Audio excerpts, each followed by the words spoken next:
Hello, ಎಲ್ಲರಿಗೂ ನಮಸ್ತೆ. ನಾನಿವತ್ತು ಸೀಮೆ ಬದನೆಕಾಯಿ, ನಾವು ಇದಕ್ಕೆ ಸೀಮೆ ಬದನೆಕಾಯಿ ಅಂತೀವಿ, ನೀವೇನಂತೀರೋ ಅಂತ ಕಮೆಂಟ್ ಮೂಲಕ ನಂಗೆ ತಿಳಿಸಿ. ಸೊ ಇದನ್ನ ಇವತ್ತು ನಾನು ಸಾಂಬಾರು ಮಾಡ್ತಾ ಇದ್ದೀನಿ. ಹೇಗೆ ಈಸಿಯಾಗಿ ಇದರ ಸಾಂಬಾರು ಮಾಡ್ಬೋದು ಅಂತ ನಾನು ತೋರಿಸ್ಕೊಡ್ತೀನಿ, ಬನ್ನಿ. ಮೊದಲನೇದಾಗಿ ಬೇಳೆನ ತೊಳ್ಕೊಂಡಿದ್ದೀನಿ. ಇಲ್ಲಿ ನಾನು ಚಿಕ್ಕ ಕಪ್ಪಲ್ಲಿ 1 ಕಪ್ ಬೇಳೆ ತೊಗೊಂಡಿದ್ದೀನಿ. ಚೆನ್ನಾಗಿ ವಾಶ್ ಮಾಡಿಕೊಂಡು ನೀರು ಹಾಕೊಂಡು ಇಟ್ಕೊಂಡಿದ್ದೀನಿ.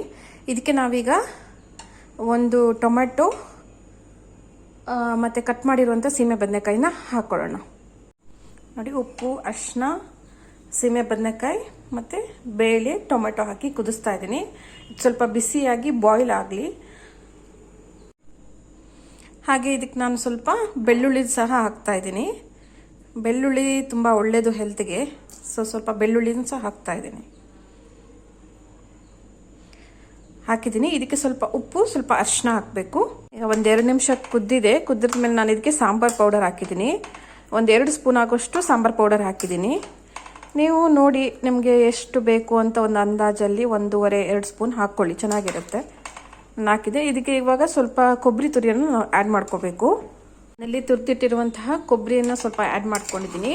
ಅದೇ ರೀತಿ ನಾನು ಮಾಡಿರೋ ಸಾಂಬಾರು ಪೌಡರಲ್ಲಿ ಖಾರ ಸ್ವಲ್ಪ ಕಮ್ಮಿ ಇದೆ, ಅದಕ್ಕಾಗಿ ನಾನು ಖಾರದ ಪುಡಿ ಸ್ವಲ್ಪ ಹಾಕ್ಕೊಳ್ತಾ ಇದ್ದೀನಿ. ನೀವು ಖಾರ ನೋಡಿಬಿಟ್ಟು ಬೇಕಾದರೆ ಖಾರದ ಪುಡಿನ ಹಾಕ್ಕೋಬೋದು. ಇವಾಗ ಖಾರದ ಪುಡಿನೂ ಹಾಕಿದ್ದೀನಿ. ಲಿಡ್ ಕ್ಲೋಸ್ ಮಾಡೋಣ.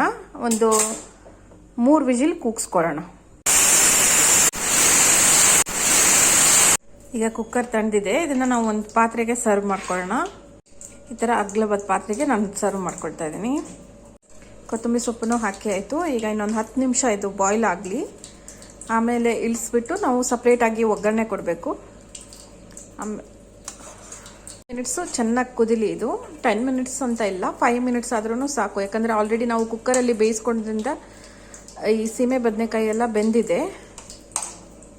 ನಾನು ಕರಿಬೇವು, ಕೊತ್ತಂಬರಿ ಎಲ್ಲದನ್ನು ಸ್ವಲ್ಪ ಅರಿಶಿನದಲ್ಲಿ ವಾಶ್ ಮಾಡ್ಕೊಳ್ತೀನಿ.